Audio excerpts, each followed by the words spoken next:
here. Hello, hello, hello. Hello. And welcome back to That Quirky Bird Girl. I'm your host, Steph, and I am here today with Romain, and you can go ahead and introduce yourself. Hello, everyone. My name is Romain Grésillon. It's a French name. Don't try to pronounce it. I'm so pleased to be here with you, Steph, on this beautiful day. Very cold, but also in a beautiful park called Central Park. I don't know if you've heard about it. Yeah. So we are both living here in New York City, and if you want to chat a little bit about your films, what you've got going on. Absolutely. I'm a film director, and I came from France to New York to try to make a career here. And I'm writing several films at the moment, but one more important is a kind of a fantasy-like short film that I want to sell as a little demo for a bigger feature film, and this is my big dream. So I hope New York will be interested in my work. I hope at least you got interested. So that was a first step. We'll see where it goes. No, it's so exciting. And we've got, you're in the place to do it. New York City, people are always moving, bustling around. So Absolutely, I feel the energy. It's really funny because there is a big joke that French people, Parisian people, are obsessed with New York, and the one thing that people say is, "Do you feel that energy when you're there?" And I always thought, like, what is this energy exactly? Is it like the cars or the sound of the subway, or I don't know, the smell of the garbage? Is that what they call the energy? the smell of the And garbage. Oh, God. And I have to say, I understand it now. I've been here for almost 2 years, and there is this kind of energy when you interact with people or when you go to a cafe and you see people around you doing stuff, being active. And it's inspiring for you because it pushes you up a little bit. It elevates your motivation, if I may say. And you're the perfect example for that because this is exactly how we met and our first interaction. You have so many passion, you want to do so many things, and somehow I also have those big dreams, but I'm maybe a bit too lazy. If you let me just if you don't push me to do things, maybe I will stay on my sofa and play video games. So it's interesting to meet people like you, Stephanie, because you're contagious. So this is and I think this is exactly what people think about when they mention the energy of New York. Is people like Stephanie who will be interested in your work and help you make your dreams come true. So yeah, this is it. That is so kind. Thank you so much for saying that. Oh, you want to cry? No, feel- please not. No tears, no tears. Yeah, but I really feel like I relate to that. Like the energy of the city is really like it gets you excited, and hearing about other people's projects and how passionate they are, whether or not it's like buried underneath what they believe they're capable of in that day. I definitely think I see people like in their growth sometimes before they even do. So thank you for saying that. Yep. Yeah, we're gonna do big things. New York energy is going to help us to get warm today because I think it's one of the coldest day of the year so far. Oh gosh, is it really? For me, it is. Oh yeah. It is pretty cold out here. Although it looks beautiful, there are a few clouds, so it's a perfect day. Shall we get walking? Yeah, definitely. Okay. All right. So we're just going to walk through right now. We are in the Bethesda Fountain. So take a look. Have you spent much time here? It's always like a meeting point for sure, and I live not so far. I would say like 20-minute ish from this place, so it's a nice place to go out when I've spent all day working at home. I'm like, oh, what can I do? Oh, I can have a walk to the fountain. But Stephanie, tell me, what is this bird? What is this bird? Okay. On the top of this, Yeah, are the ones that are soaring high above, like up here? the one at the very top here. Fountain. I imagine that is actually some sort of mythical creature because those to me are definitely eagle wings. I was joking. I know it's an angel, but you're giving us very interesting answer now. Is that you can actually identify the wings Oh yeah, of the angel? they actually look like eagle wings because it got the bend in them. And if it was a hawk, it'd be more like straight line and you'd still see the bottom part of the wings. But interesting that they look like eagle wings. Yeah. There are a few eagle sightings here in this park. I think throughout the fall they saw 2 or 3. Red-tailed hawks are filled to the brim with this park. Okay. Yeah. Have you seen any? Actually, on a few days ago, I saw a red-tailed hawk. Okay. Yeah, and the more we get into the rambles, we'll probably see a few. This is like Oh, prime hunting time for that's them. exciting. Yeah. What is the call of this bird? Of the red-tailed hawk? Well, it's like. Wow. I feel like I'm working with a red-tailed hawk. Yeah, in blue jays, it's interesting in this. Blue jay is terrible. Terrible call now. I mean, yeah, they will bother like red-tailed hawks. Dive bomb on them. Are you familiar with dive bombing? Dive bombing. Yeah. Sounds like a Angry Bird move. I mean, yeah, practically. Practically. Basically, they will like leap on top of other birds to get them out of their territory. On top, physically on top. Physically on top. And so, okay, that's interesting. Yeah, and they're very territorial. Eurasian jays might actually do the same. Okay, Yeah. I've never witnessed the jay doing this, but have you seen this? Have you seen this Yep. live? Oh, okay. Down if you go a little bit farther south in Central Park, there is an open area where blue jays are very, very, very territorial. It's near the entrance on the east side, and you can see them doing it during the summer. Okay, I will be careful. I will pay attention. Yeah. Here we have a few house sparrows too. And they're actually native for you in France, but here they are considered to be invasive. Oh, okay. So they were carried from Europe by boats probably centuries ago, or?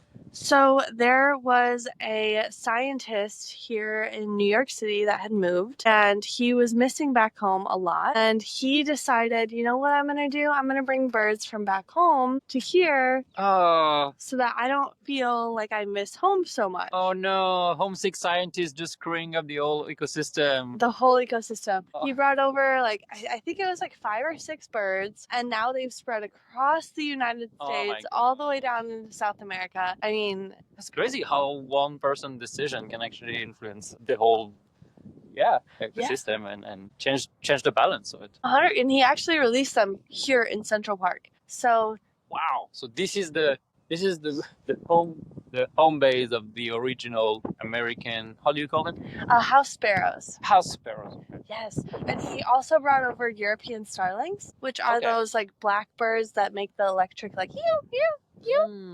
Okay. Yeah, and they can mimic other calls, so sometimes they'll mimic buses. Buses? Yeah, buses. Like the honking? Or the ding ding? Or the stopping of the bus sometimes. Wow. Yeah. That's can you hear them in the park? Yeah, I'll point out a few once we walk by some. Okay. But yeah, all because someone was feeling a little lonely. That is nuts. Yeah. What's the most curious bird you've seen here in this park? Ooh, that's a good question. I would say the black-capped chickadee, because they are a little bit more of a socialized bird. Okay. They will sort of hop out while you're walking along the path here. And some people, in the summer, sometimes they'll have bird feeders over in the ramble. And so they're super familiar with humans and just want to know what it is that's going on. They also have a call that tells people oh, this is a dangerous possible predator versus it's not. Okay. So they're able to communicate to each other. So they'll get a little bit closer than our other birds. Can you perform the bird call again? Yeah. So I'm gonna ask that all the time. I love it. So the black-capped chickadee, they will do if for us, for example, we are not a big threat to them because we're so large. They are more agile. So for us, they would go chickadee dee dee dee dee, and it'd be chickadee dee dee dee dee dee dee. If it was a pygmy owl, which are owls that are super super small, probably that big, then they would go chickadee chickadee chickadee. That's for the big threat. Big threat, yeah. So that would be their alarm call. Okay. Yeah. Interesting. Yeah. Have you ever heard people who actually do bird mimic the bird calls and tweets perfectly? Yes, there is actually this student who he posted a video on YouTube of him recreating bird calls and bird song, but I haven't met anyone else who outside of I haven't met them, but yeah, It would be great. There are competition all over the world, and I was listening to a radio show lately where I could not believe my ears. They were playing like the actual recording of the guys doing those calls, and I could not tell if it was a human or a bird. It's amazing. That's so impressive. And the person that they were interviewing, he said like the first time I got into this, I was on the shore, by the shore in France, and I saw a group of migratory birds. I don't know what, like maybe goose or something. I don't exactly remember what birds. He said he imitated so perfectly the call of the birds that the birds actually changed directions. Oh my god! Because this was the signal of, we are going to the wrong place, like we are going to the shore, and this is not. And so you could see the bird actually going the other way around, and he understood that they actually could communicate with birds this way. And I found this fascinating, that you can actually talk their language, send them a signal and information, and they might respond in their own language. Yeah. It is so interesting. It really is like a form of language. It is, yeah. Yeah. And we can learn, it's just like input. Like if you spend enough time with the birds, you can learn how to like reproduce it. Yeah. It's hard, but I don't have the time for this. I'm not going into this deep diving into bird calls, but I'm happy some people. Yeah. It's a good skill to have, because I think that it doesn't just speak to, like, it's not just you're learning bird calls, it's like you're learning the detail and parsing out different sounds. So like when I'm listening for a bird call, like right here, these are all, here we go. Oh wow! Oh my gosh, wait, I think that's a falcon. That is a red-tailed hawk. So do you see how their feathers are flat and long in comparison to that bird sculpture over there? I'm just gonna show the screen, because sometimes they do this hovering behavior when they're looking for, thank you, when they're looking for prey or think that they've found prey. You might hear, oh, do you hear that? Yeah. Oh, there's an American robin. So this is a female. That is a blue jay imitating a red-tailed hawk. What? Yeah. You can tell that? Yeah. And he has a blue jay accent. Yes. Yeah, literally. It probably, that call is to let the other birds know in the area that red-tailed hawk is hovering. Wow, so much drama happening in the birds world of Central Park. Oh yeah. They've got soap opera. There's bird lore. I mean, right now it is. So that's an American. Oh my God, a red-bellied woodpecker. Oh wait, do you see it? So come more over here. Right on this first branch, do you see that bright red head and black and white barred? No. So go see this trunk here. Oh Go yes. all the way up. Oh, yeah, wow. Right there. You have such a good eye to spot. Did Thank you you. hear him first? I did. Wow. At first, it sounded like an American robin chuckle. Okay. But if it continues, then that's how I knew it was a red-bellied woodpecker. So I knew to look for red. Yes, okay, so like whatever is red in this gray-brown area. Yeah. And American robins are getting territorial right now. Okay. And so one of their big competitors is that bird that we just saw, the red-bellied woodpecker. Okay. So they'll often compete for nesting spots. So that might have just been like a territorial. Yeah. I think I see a blue jay over there. Oh, where are you seeing it? I see the blue. Oh, yeah, that is a blue jay. So that might have been the one that was doing the red-tailed hawk call earlier. Good eye. I'm kidding. Yeah.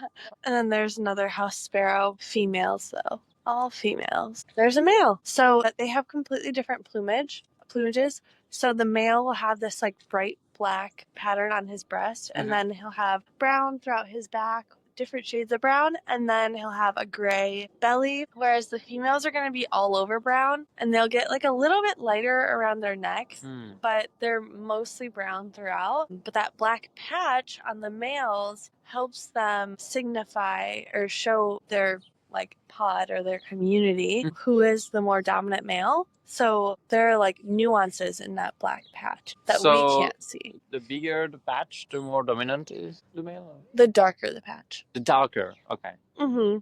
Wow. Yeah. Interesting. So are they, does it mean that they choose, it's like automatic, like, oh, whoever has the darker color It's like, well, by default is the, I don't know, the alpha male or whatever. Yeah. For the most part, the females choose the male with the darkest patch. Okay. And because he is likely like the strongest mate, or he's like the most dominant male in the community, so that's the one they would want to mate with the most for the success of their children. It also takes energy for them to keep that. Okay. So it's there's kind of a logic, like a biological logic to why would female want a darker feather, because he probably has the good genes or the good yeah. So Yeah, it takes a lot of energy, so maybe he's stronger. That's what exactly. Yeah, and Okay. maybe he's like a better forager, or like Wow. he goes Okay. out of the way to That's like find food interesting. in Okay. unique ways. So she's definitely selecting very carefully, and then we'll raise the young, and then whichever Yeah. young have the Okay. patch. Northern cardinals do that as well. Okay. Most males that are, or birds that are sexually dimorphic, which means that they have the males and females will have different plumages based on their sex. Different what? Plumages. Oh, okay. Yeah, so like the northern cardinals will be bright red for the males, and then the females will be like a grayish, like brown sometimes. Yeah, they're beautiful. So we got quite a few birds over here. Do you know? Let's talk a little bit about your game. Oh, yeah. Because I'm curious if are you doing North American birds, European birds? Well, so I introduced myself as a filmmaker, but of course, making film is only a small part of my job. Most of the time, That was a blue jay. I love blue jay. There. Oh, hey, give me some feather. They're so beautiful. Oh yeah, you've got the Eurasian. Oh jay. yeah, this is like a feather I found in the forest in France when I was hiking, and I thought it was so beautiful. I kept it. And, this is how you recognize a bird lover. When we met, I was like, Stephanie, look, what is this? Blue jay, European blue jay. Yeah. That's how I know you were. Yeah, I was like, Eurasian blue jay. Eurasian jay, yeah. At one point. Oh my god. So yeah, a lot of my time is spent actually waiting for answers, writing, rewriting behind my computer, in a cafe or at home. And most of the time, actually, the ideas that I have in my head, they are never a film. Like, it's very rare that an idea that I have and I said, oh, this is going to be my next project, actually become a film, because there's so much step in between production wise and all. So in the end, I have a lot of ideas that are just an idea on paper, right? That is stuck somewhere on a folder in my computer. And I was thinking that actually what I want is people to enjoy those stories, but the film is too much. It's too demanding in terms of production. So what are the other medium? Said, well, maybe I can do a podcast or a game. And suddenly I was like, yes, I'm going to recycle those stories for a game. So I created an RPG game. You know what RPG is? No. Role-playing game. Okay. So basically it's like Dungeon and Dragon is a role-playing game. That's so amazing. There are so many more today that exist. And I was thinking, I want people to enjoy those stories. So I sort of recycled 3 big blockbuster production that I had in my head. And I was thinking, those movies are never going to exist. So they are going to be the story for an RPG campaign. And so I created this game called Horace and the Birds. Horace and the Birds with plural, because there is Horace and the Bird. So that's a bit stupid, but I discovered there's a book actually called Horace and the Bird from the early 20th century, but it's okay. I will just buy all the copies and burn. Yeah. Yeah, you did say they were expensive. Yeah, $600. Anyway. Yeah, you could do it with your first check from the Horace and the Birds. Probably. Yeah. Yeah. And keep the exclusivity of the name. So Horace and the Birds is a story that I developed over the course of like 2-3 years. That the premise is very simple. It's very simple RPG stuff. Is depending on the number of players. Let's say you have, it can be 2 players up to 5, and you receive a letter from your friend Horace, who says, hey, please meet me in a month in our headquarters, which is like this tavern somewhere in the world. And you arrive to the tavern, and Horace is not here. Where is he? This is the first goal that you have to achieve. And there's so much more. And this is where the bird aspect of the game actually gets interesting, because it's a universe where basically birds are everywhere. A bit like our world, birds are everywhere to an even more intense degree. And I wanted this universe to be like a microcosm of all the biotopes that exist on Earth. Depending on where you are on the map, you will encounter different type of birds. And the idea is that this world has a cast of people called the bird whisperers who know how to communicate with birds. And so if yourself as a player, you start with a very, very low power on bird whispering, but you can improve this power and become yourself a bird whisperer and then control the birds of the world, which is very useful when you play an RPG game and let's say you have to get something on the other side of the world and it's a bit too far because the context is more like 19th century-ish technology. So there is no phone and stuff like this. So you can actually use birds to send messages, use birds to grab something or attack an enemy. And this is a skill that you have to develop throughout the game so that you get better at bird whispering. And it will open you some doors and some privilege if you are a bird whisperer. That's one aspect of it. There is also another kind of birds that I invented. They are called the oxelos. And oxelos are basically like huge birds, like 5 to 6 meters. How is it in feet? I don't know. I would say that's like 7 to 8 feet. Is that accurate? Or is it No, less? much more. I would much say I'm like Well, how 5 many? to 6 feet. Okay. So that would be. How many I hate meters those. are you? Sorry, I don't know how to. Oh, there's another yeah, red-tailed hawk. Right really up cool. there. I will It's try just to perching. bird whisper to the. Yeah, Please bring me a mouse. there you go. They are good at that. Yeah. No, it doesn't. I'm not a bird whisperer. But that would be basically how it works in the game. Like Oh you my see them, like gosh. I want.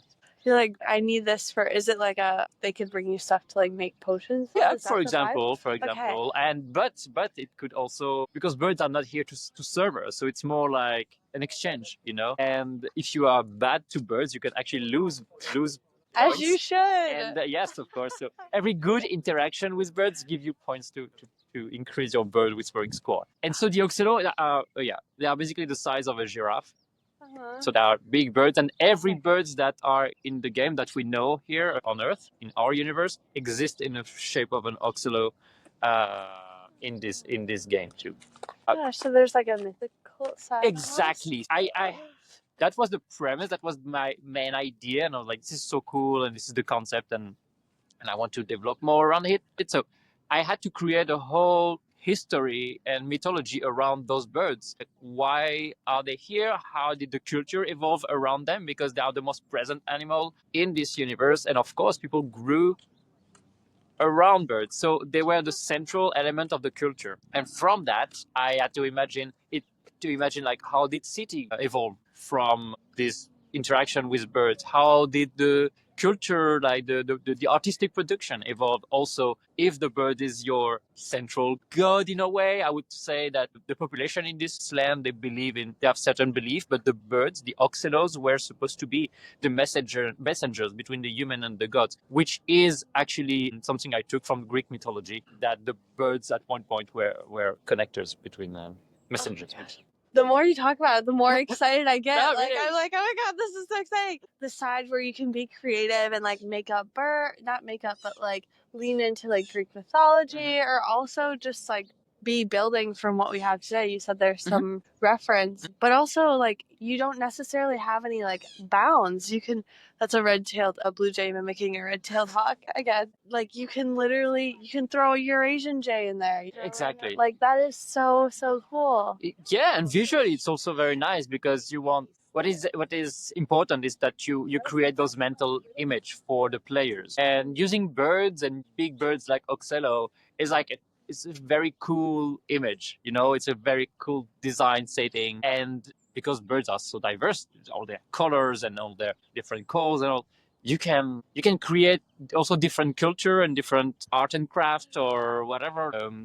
Different outfits, like would people use the feather, or in a modern world like in Argentina they used to use feathers from birds and put them on hats, and it became is that along the line? Yeah, for example, yeah, could be Okay. one thing. There are some feathers that you can collect in the game that are very valuable because they belong to some rare birds, and so you can actually use them and sell them, and there is a whole stock market for where the feather throughout the days became more valuable or the value is going down. So you can actually follow through newspapers that you buy every day in the game what is the trend, and if it's worth it, keep your rare feather to exchange it now or to wait a couple of days so maybe you can get more money out of it. I think It's a whole universe, it sounds like. yes, and the game takes place over the course of 6 days and a half, but you can play it in 3 different sessions. I would say 15 hours minimum. So yeah, it's a long game, but you can actually play a shorter version if you want just to find Horace and that's all.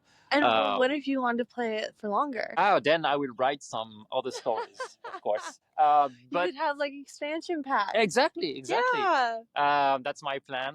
I still need to finish this one first and publish it online. But what I want to say is also that because it takes place in the 19th century and there is a lot of like new industrial invention, sort of industrial revolution for this world, birds are also being used in the industry. So the oxelo, for example, they drop those giant poops in this world. Yeah. And so people realize that if you actually use this guano, I don't know if this works in English. No, I'm not. Well, the bird Like droppings, it's actually a very powerful fuel to power up the trains. So they are in time when the game starts. There is a lot of talks on this island to maybe we should exploit oxelos for their droppings, and this is how we get fuel. So we come back to some of the problematics that we have in our world today. Is should we exploit those beautiful birds for our own comfort, or let them live their lives? That is such an interesting concept too, because I'm reading a book right now about rock pigeons. So the birds we saw when we first came in, we're not going to see any out here. You know, like the street pigeons. Basically, like England, France, the U.S. would use the droppings of rock pigeons to make gunpowder. Oh wow! Okay. Yeah. So that's really close. So yeah, it's very close. Yeah. And they also use them, they have like their droppings are amazing for fertilizer. So there have been birds like that have been like domesticated and taken for that purpose that you could even lean on a little bit in your history. That's so interesting. Yeah. That's amazing. Have you been to Peru? I almost went. Oh, okay. But there was a protest, unfortunately. Yes. But I ended up going to Colombia instead. Okay. Yeah. No, I'm asking you that because there is a little island in Peru where you can take a boat. It's like a 30-minute ride from the shore of Peru, so it's not far in the ocean. It's like a tiny island where you can see seals. It's like a sort of sanctuary for seals. It's a rock, and the rock is covered with bird drops. Oh my gosh. From seagulls and all. And the more you get close to the rock, the more you smell something you have never smelled in your life. The hawk just landed right here. That's a plane. In the tree. So you see it kind of moving, this one that's got, honestly, it's got like pines on it. So see now the crows are freaking out because a hawk just landed. So it's right behind. Maybe we move a little bit over here. So if you lean down a little bit, you can see it moving. So this branch will just follow it literally right before it starts to curve. Look at the curve and you'll see a bird kind of like moving around. It's just like looking. I don't see anything. She's too good. I really... That's crazy. I'm looking exactly... Oh, yes. Okay. Yes. Yeah. They blended pretty well. You really are that the quirky bird girl. You deserve your title. I'm happy to serve. Yeah, they do you hear the crows though? Yeah. As soon as it landed, they were like, "Oh no, buddy." Yeah, so much drama happening. So much drama. Okay, I interrupted what you were saying though. If you really want to know what bird poops smell like, you go to this island, and it's such a weird, particular, singular smell. I cannot even describe it. It's like this acidic. It's not like any other animal's poop, you know. It's like it's very specific to birds, and it's very unique. I could never smell that again anywhere else in the world, but there. So if you want to experience it. I do want to experience it now. I've never experienced like, I think the closest that I've gotten one time when I was in Italy, I was standing outside, and I guess in this case my head was the rock, but I was standing I was standing outside, and it's also my birthday, and I am underneath the train entrance and waiting for my friends to get there, and all of a sudden I feel like warmth on my head. And yeah, and my friend comes and she's Brazilian, like love her to death. But she's like, honestly, Steph, the best that you can make of this scenario is just putting your hair in a bun and closing it off on the top and then washing it when you get home. And that's what I did. We roamed around the city. Nice. Yep. Yeah. No, my head was a rock. It did not smell great, but washed it all out. So, Okay. here we go. Another red-tailed hawk. Yeah, there's a bunch of them. So this is hunting hour for them. Yeah, because all the birds went foraging in the morning. They're all tired, full bellies. This is the Really? best time. Yeah, squirrels too. So now's the time for them to be like, all right, y'all are tired. Let me just like swoop in and eat you. Yeah. That's the philosophy, I suppose. Yeah. It's the circle of life. The circle of life. It's And we're in the ramble right now. That is a squirrel. That's a squirrel? Yeah, that like whiny. Oh, it's really whiny. I know, right? Right? It's like it's digesting. It's pretty interesting. We've got a bunch of gulls over here hanging out. So here's a fun fact. A lot of people refer to seagulls as the birds that you see like out on the water, the white like that are always trying to steal your food, like on a beach. But seagulls, it's actually like we formed that term. Seagulls doesn't refer to a bird. What? Yeah. So it's more like common in like common speech. But if you are referring to one, I mean, you can always say seagulls. People will know what you're talking about. Yeah. But their like official naming is a gull. A gull. You have mallards back in France as well. But I noticed they're much smaller. Have you noticed that? Are they? Yeah. Okay. Maybe. The thing is, I got really interested in birds since the game, because before that it was not really so much of an interest for me.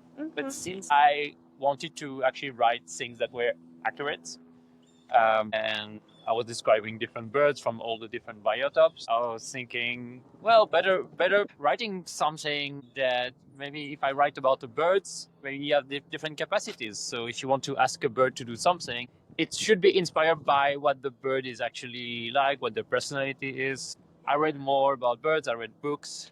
And now I'm here talking about birds in the park, and I acquired the game Wingspan last week. How's it been playing Wingspan? Yeah, I played 4 times already. It's great. Of course, when I saw this game in the store, I was thinking, oh wow, I hope they didn't steal my idea. But it's very different, and I'm happy that those games exist, because I've seen this game being played so many times in board games, pubs.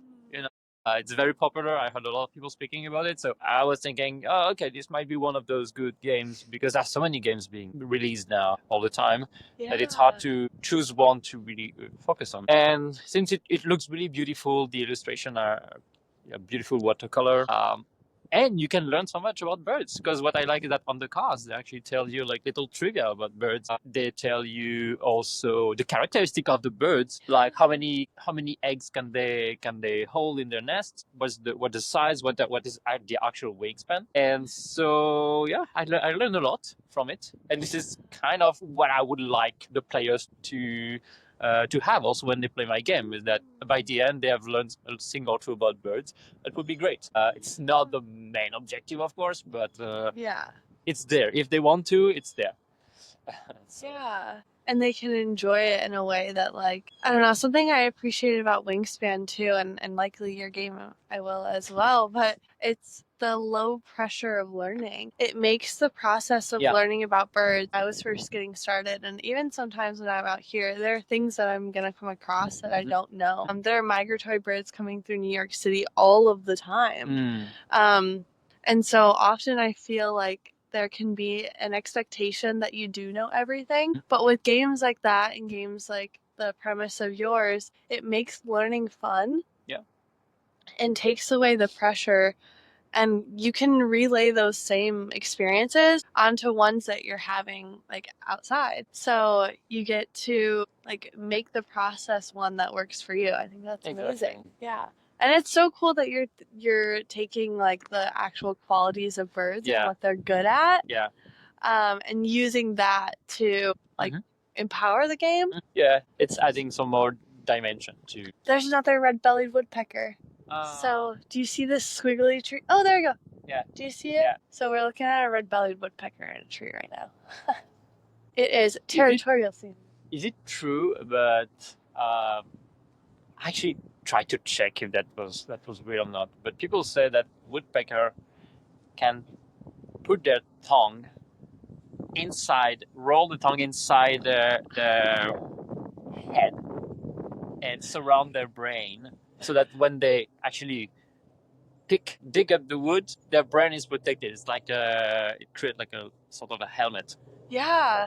Is it completely stupid? No, Is no. it real? Oh my gosh, that's a great question. So basically, yes, that is real. And it's not something that they do consciously. So their tongue actually like just naturally Okay. they are born with the tongue like wrapped around the base of their head. Okay. And then so that's oftentimes if you see like a pileated woodpecker, if they stick their tongue out, they have a long tongue. Yeah. And it's just because they do that extension. It provides padding for their heads so Okay. that they can peck. That is true. It is true. Oh. Yep.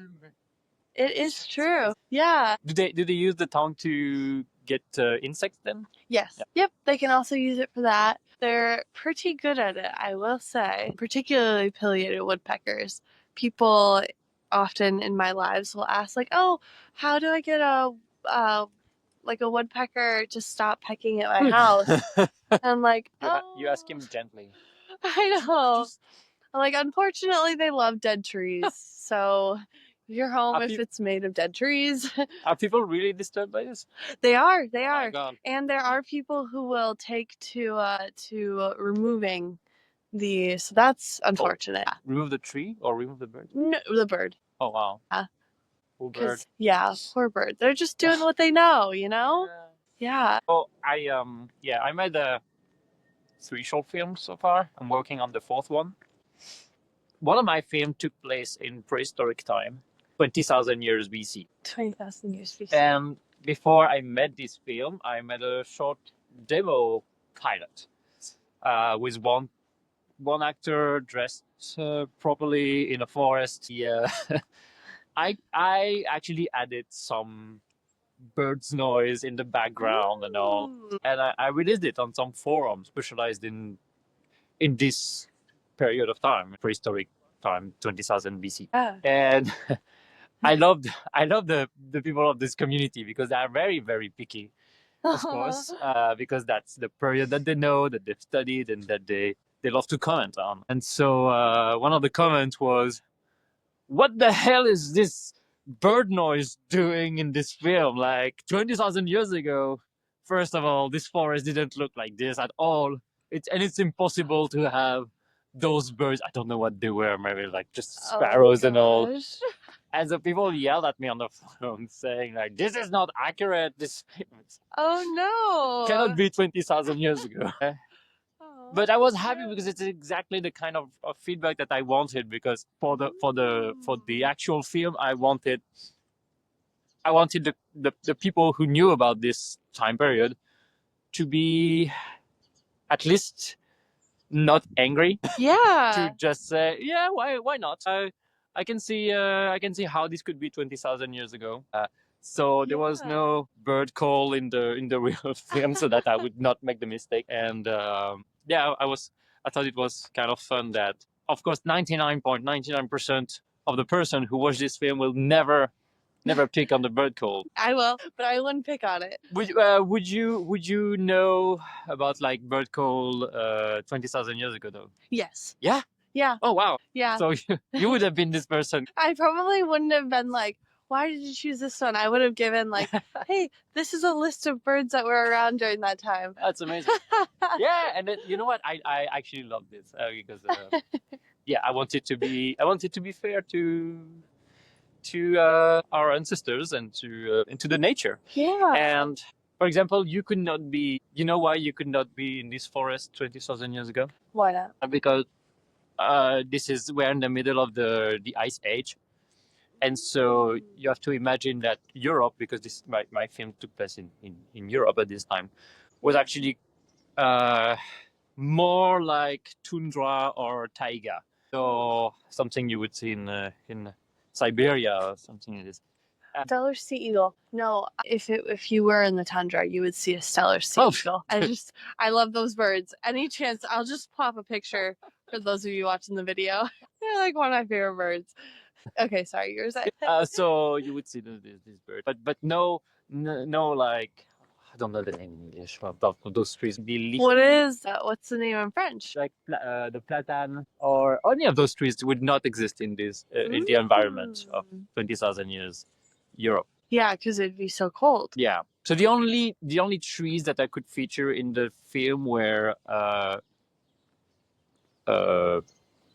birch trees or So you had to find somewhere very particular. yeah, which is actually the kind of trees that you find once you go up in the mountains. Or it quickly goes to this kind of environment naturally. It wasn't that complicated, but I could not film at the level of the sea, for example, or it had to be over like 1,000 meters. That is really cool. So you had to hike a little bit to film. Yeah, well, I mean, we had cars. Oh, okay. Never mind. But the place where we filmed was actually in a protected space where the cars could not go. So we still had to hike. You're right. To the location, which was really dangerous. Oh, There was a lot of holes. Ooh. But, in underground. Well, I'm glad it went well. Yeah, and the last day of shooting, we finished during the night by 3 a.m. It was freezing cold, and I was afraid that my crew was gonna just die falling down the cliff or 3 a.m. Fortunately, no problem. Yeah. Anyway, that's good. So that was one of your films. And what was the name of that film? In English it's called Smoke and Ochre. Smoke and Ochre. In French it's D'ocre et de suie. And yeah, it's about we follow a tribe of hunter-gatherer 20,000 years ago. Oh. And then they encounter a bison herd. Okay. Yeah. And is the setting in France? Yes. Okay. Were there bison in France? There are some bison in parks. So they are not roaming freely in the nature. Okay. Unfortunately, because I would actually love that to be real. Oh my gosh. But no, the only place where you can see bisons are actually in those kind of natural reserve, but with fences around. So I had to make sure when I filmed them that you could not see the fence. A lot of interesting challenges. Filming and being a director must make you like an excellent problem solver. Yes, and it's so funny how your problems can be solved sometimes just by moving your camera 2 feet on the left, on the right. Wait, that's actually kind of poetic. It is. Like just shifting lenses a little bit. Exactly. Can change everything. Yeah, because sometimes you would be, let's say we are here in Central Park and you're like, I want to be like completely in the nature. I don't want to see any buildings. So basically, if you are here in the middle of Central Park and you say, I want to be 20,000 years ago. It's impossible. It's a city. There's too many buildings. Too many human construction. Yeah. Well, if you just try to think differently, come here. Yeah. And say, this is exactly the kind of here you have your tree. Yeah. This is the tree that you will find 20,000 years ago. And look, can I hold this? If you just change the focal, turn the perspective, do something like this, suddenly you're in prehistoric time. Almost. I don't know how to change the focal. But basically, yeah, it's just a matter of what your brain will imagine what's around it. And if you're like this, anyway. That is so cool. So problem solver, as you said, and just change the framing sometime. Move a few meters on the left or the right, and your problem is solved. The only thing that is the most boring thing when you actually film something is the noise of the plane or the helicopters. And then that's a sound engineer. Well, you can also edit it out. You can always edit it, but it takes time and takes money. It's not impossible, but it's always like a bother to erase those sounds, especially when they are mixed with the voice of the actors. And this happens constantly. That's why I hate working with sound. Unfortunately, we have to do it. It's like the one area where you're like least favorite in editing. Exactly. Okay. I just want the sound work to be done. I just press a button and it's done. I don't want to think about it. I don't want to work on it. Yeah. Is that something you could ever use like AI for? There's a lot of tools for AI. If you want to just edit little things for yourself, like a video for a podcast, it's fine. If you are going to project this film in an actual cinema with a good sound system, it's always right now it's still better to use human beings because AI would just give you like a very rough. So that was your second film. That was my second film. On my first film, I also had stuff with birds because the concept of the film was that the main character had the ability to transfer his mind, his spirit into things that he touches, animals at first, and then he touches a human being and realizes he can actually transfer his mind inside a real human being. Oh my goodness. So it starts with a little fly that is on his hand, and then throughout the film he actually wants to catch birds because this would be quite fun for him to fly away being a bird. Yeah. And so he has like a journey throughout the film. Yeah, somehow it's like a weird character who does not speak, but you can hear what he thinks in voiceover. That is really cool. Yeah, there were some shots where I needed birds, so I used the pigeon because in Paris they are everywhere.